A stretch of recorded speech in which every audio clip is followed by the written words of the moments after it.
네, 안녕하십니까. 김태현 매니저입니다. 자, 먼저 이제 한일사료가 하루 만에 또 이 목표가, 1차 목표가 도달을 해가지고요.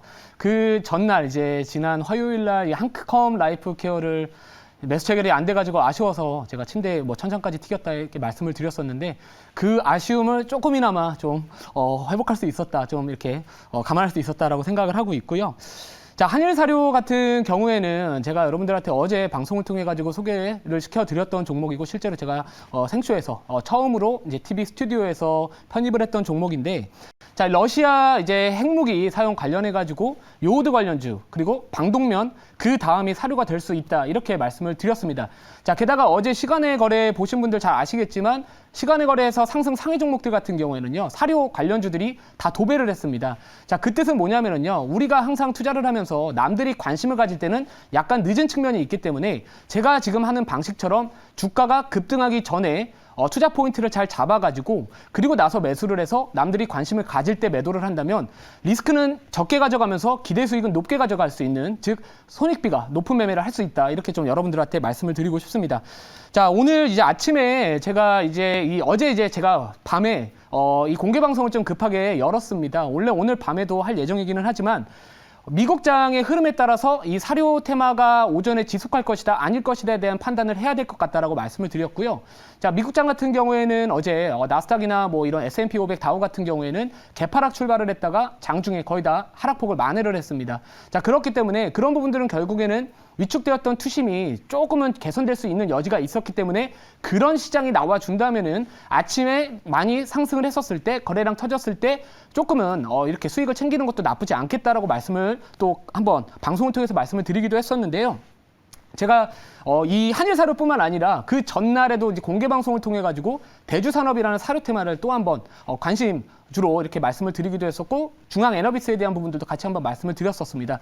자, 결국에는 우리가 남들보다 먼저 빠르게 매수를 해야 그만큼 수익의 크기도 있는 거고요. 감당해야 되는 리스크가 낮다라는 거 꼭 다시 한번 기억을 해주시고, 제가 잠시 뒤에 이제 편입을 할 종목이 또 비슷한 논리로 접근을 할 겁니다. 자, 저는 제가 지난주부터도 그랬고 용기 있는 자만이 시장의 반등을 누릴 자격이 있다라고 말씀을 드렸습니다. 자, 우리가 보통 많은 분들이 그런 생각을 하시죠. 주가가 많이 올라갔다 그러면 너무 올라서 못 사고요, 많이 빠졌다 무서워서 못 삽니다. 그럼 도대체 언제 주식을 사냐 그거죠.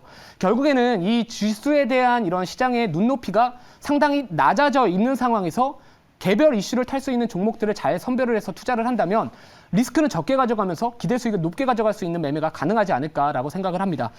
자, 그래서 이제 한일사료 같은 경우에는 1차 목표가 도달하면서 오늘은 성장주나 이제 기술주들이 좀 올라가는 구조이기 때문에 잠깐 이렇게 시가 대비해서 음봉이 달려 있기는 하지만 여전히 이 인플레이션 관련된 이슈 또는 이 러시아와 우크라이나의 지정학적 리스크에 대한 부분들은 호재와 악재가 지금 같이 공존하고 있는 시장이기 때문에 저는 2차 목표가까지도 우선은 지켜봐야 되지 않을까라고 생각을 좀 하고는 있습니다.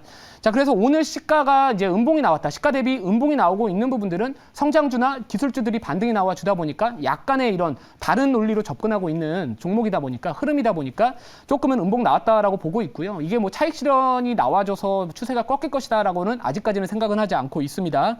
자, 그래서 지난번 제시드렸던 이 목표가, 2차 목표가까지 한번 다시 계속 가져가는 전략을 가져가는 게 좋을 것 같고요.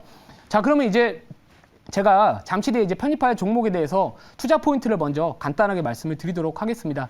자, 저는 뭐 성장주나 기술주들이 당분간은 단기적으로는 반등이 이어갈 것이다라고 생각을 하고 있고요. 개인적인 생각이지만 코스닥 같은 경우에는 한 750포인트 부분 정도까지는 올라갈 여력이 있다라고 생각을 하고 있습니다. 근데 많은 분들이 이제 이렇게 반등이 나와주고요, 뭐 오늘과 같이 또 시가에서 계속해서 끌어올리다 보면은 좀 이미 단기적으로 이격이 높아져 있는 종목들을 좀 선호를 많이 하시더라고요. 그래서 저는 오늘은 또 성장주나 이런 기술주보다는 다시 한번 또 이 정책적인 부분, 정부의 정책에 대한 지원이나 아니면 또 이 인플레이션이나 아니면 시장과 무관하게 좀 움직여줄 수 있는 종목을 제가 오늘 하나를 편입할 예정이니까요. 방송 끝까지 시청을 부탁드리고요. 자, 그러면 이제 어떤 산업이냐? 자, 최근에 이 곡물 가격이, 다시 한번 제가 또 곡물 가격을 말씀드리지만 고점 대비 내려와 있기는 하지만 여전히 높은 수준을 유지는 하고 있습니다. 자, 우리가 투자를 하면서 지금은 아까도 말씀드렸듯이 시장에는 악재와 호재가 상존하고 있는 시장이다. 기술주 성장주에 대한 부분들도 좋겠지만 지금은 어떻게 보면 거대 낙폭 이후에 기술적 반등에 대한 가능성도 일정 부분 존재를 하고 있는 시장이기 때문에 저는 약간의 이런 분산 투자 효과를 기대해 볼 수 있는 그러니까 경기와 덜 민감하게 움직일 수 있는 산업과 테마를 또 다시 한번 편입을 할 예정이고요. 자, 어떤 테마냐? 바로 이제 스마트팜 쪽입니다. 자, 어제 같은 경우에도요, 이제 뭐 윤석열 대통령이 이제 스마트팜, 이 농장을 또 이렇게 방문을 하셔가지고 또 이런 정책적인 지원에 대한 이야기들이 나왔습니다. 자, 그래서 여러분들 우선은 종목명부터 말씀을 드리면은요, 그린 플러스라는 종목이고요. 자, 그린 플러스 같은 경우에는 대표적인 스마트팜 관련주입니다. 자, 그래서 현재가 13,600원을 매수 가격으로 편입을 할 거고요. 자, 1차 목표가 같은 경우에는 이제 한 13,500원 정도를 잡고 대응을 할 겁니다. 그리고 잠시 뒤에는 2차 목표가하고 손절가 같이 대응을, 그 가격 전략을 또 제시를 해 드릴 테니까요. 자, 제 방송 끝까지 시청을 부탁드리고요.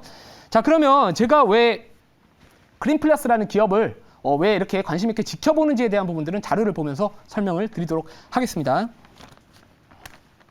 자, 오늘의 종목은 바로 그린 플러스입니다. 또 제 색깔이 초록색이잖아요. 근데 종목명도 초록색입니다. 그래서 뭔가 조금 합이 맞을 것 같다, 느낌이 좋다, 좀 이렇게 말씀을 드리고요. 자, 최근 기사 내용입니다. 농업의 30% 스마트 농업을 전환, 뭐 유니콘 기업을 5개 육성 또는 수출을 확대하겠다라는 이야기들이 나와주고 있는데, 사실 우리나라 스마트팜, 스마트 농업 시장은 아직까지도 성장 초기 단계입니다.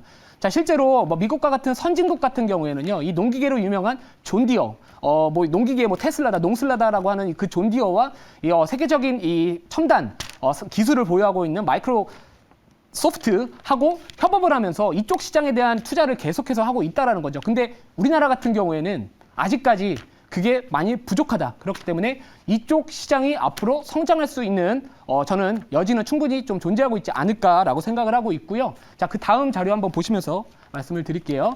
자, 요즘에 이 기사들의 내용들을 보시면은요, 물론 오늘과 같은 시장에서는 인플레이션이나 곡물 가격에 대한 부분들이 투자자들의 관심 키워드에서는 벗어날 수는 있습니다. 자, 하지만 이번 달 13일 날 미국의 9월 CPI가 결과가 발표가 될 예정이고요. 자, 뭐 이번 달 물가 CPI가 8%대 초반이 나올 가능성은 여전히 높은 상황입니다. 그러면 인플레에 대한 부분들은 여전히 시장에서 하방 압력을 가할 수 요소이기 때문에 우리가 만약에 분산 투자 효과를 기대를 한다면은 뭐 성장주나 기술주들이 기술적 반등을 하고 있을지라도 이쪽은 우리가 꾸준히 당분간은 관심을 가져야 되지 않을까라고 생각을 하고 있습니다. 자, 위기의 농업 2045년 64개국의 폭염 흉년이다. 자, 최근에 글로벌 정책 중에서 이 탄소 중립 정책이 계속해서 이슈가 되고 화두가 되고 있는 상황이기 때문에, 자, 정부에서도 이쪽 산업을 키울 수밖에 없는 상황이고요. 뭐 글로벌리하게 보더라도 결국에는 이쪽 스마트팜 쪽이 어떻게 보면 뭐 폭염이다, 폭우다, 태풍이다, 뭐다 해가지고 이 공급적인 부분들에 대해서 차질을 빚을 수가 있는 상황이기 때문에 뭐 이런 부분들 스마트팜 관련 산업을 제가 또 주목을 하고 있다라고 보시면 될 것 같고요. 자, 게다가 요즘에 뭐 러시아, 우크라이나 이어 미국마저 뭐 옥수수 수확량 전망치가 10년 만에 최저치다.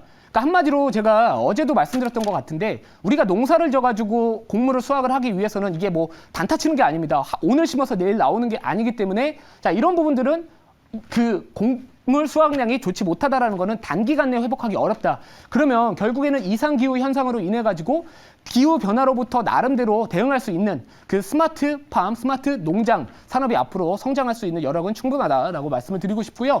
뭐 그것뿐만 아닙니다. 뭐 커피값, 뭐 최근에 뭐 브라질 가뭄 관련해 가지고 커피의 수확량이 뭐 급감했다. 그러면서 뭐 커피숍들 문 닫고 있는 곳들 많다라고 이야기들이 나와주고 있고요. 자, 한국은행도 기후변화에 따른 농작물 피해 예방책이 시급하다. 결국에는 우리나라 경제 흐름을 보시면은 결국에 에너지 자금률이 상당히 떨어지는 국가이기 때문에 이런 부분들을 대응하기 위해서는 우리나라도 대응이 필요하다라고 말씀을 드리겠습니다. 자, 다음 자료 볼게요. 자, 그래서 제일 중요한 게 바로 이거 같습니다.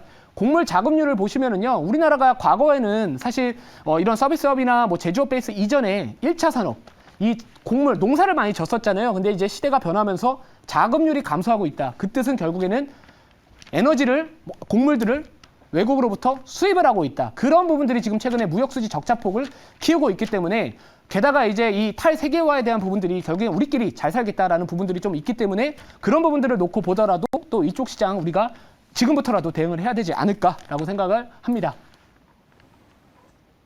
자, 그래서 결국에는 주요 항목별 물가 상승률을 보시면 뭐 휘발유나 경유도 많이 올랐지만 배추나 무 가격들이 다른 애들보다 더 많이 올랐다라는 것도 이 곡물에 대한, 아니면 이런 야채나 채소에 대한 부분들 우리가 주목을 해야 되지 않을까라고 말씀을 드리고 싶고요.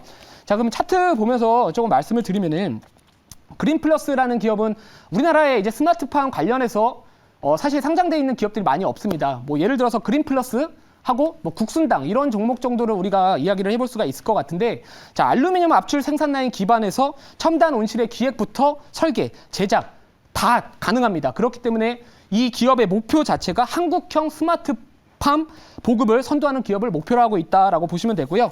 자, 1차 목표가는 13,500원을 먼저 제시를 해드리고요. 우선 질문을 받고 말씀을 드릴게요. 네, 뭐 사실 뭐 좋은 포인트 말씀하셨던 것 같고요. 특히 이제 이 곡물 문제는 뭐 전쟁 이후에 지속적으로 이제 글로벌 그런 관심사가 되고 트렌드적으로 이제 기후 변화와 함께 앞으로도 계속 관심 가져야 될 그런 섹터라고 생각을 합니다. 단 이제 포인트는 지금 어쨌든 뭐 지수보다는 종목의 포인트를 맞춘다 이런 관점으로 접근하신 것 같은데 맞는지, 앞으로도 이렇게 이제 이런 종목들 좀 관심 있게 보실 건지 말씀 좀 해주셨으면 좋겠습니다. 네. 우선 종목이나 이런 산업 쪽에 대한 부분들을 본 거고요. 최근에 시장의 이제 특징을 본다면은 물론 성장주나 기술주들이 이제 많이 빠졌기 때문에 기술적 반등이 좀 나와주고 있습니다. 근데 이제 저 같은 경우에는 만약에 이제 주가가 단기적인 이격 자체가 높지 않았던 상황이라면은 뭐 기술주나 성장주를 편입을 할 것 같았는데, 이게 오늘 또 아침부터 시가에서 올려주다 보니까 좀 이 이격에 대한 부분들이 좀 부담이 돼가지고요. 상대적으로 좀 경기와 덜 민감한 쪽을 좀 찾다 보니까 이제 스마트팜 쪽 관련해가지고요. 뭐 최근에 또 이슈도 있었고 해서 이 종목을 또 보게 되었습니다. 네.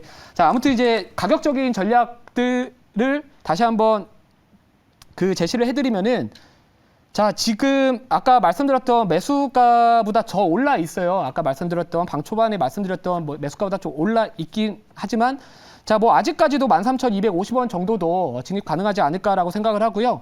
1차 목표가는 조금 더 올려서 말씀을 드린다면은 한 14,300원 정도 잡고 대응을 하면 좋을 것 같고, 2차 목표가는 한 15,000원 정도 대응을 하면 좋을 것 같습니다. 자, 손절가는 우리가 이제 리스크 관리를 꼭 해야 되는 게 주식이기 때문에 11,000원 제시를 해드리면서, 자, 오늘의 제 신규 편입주에 대한 설명을 여기서 마치도록 하겠습니다.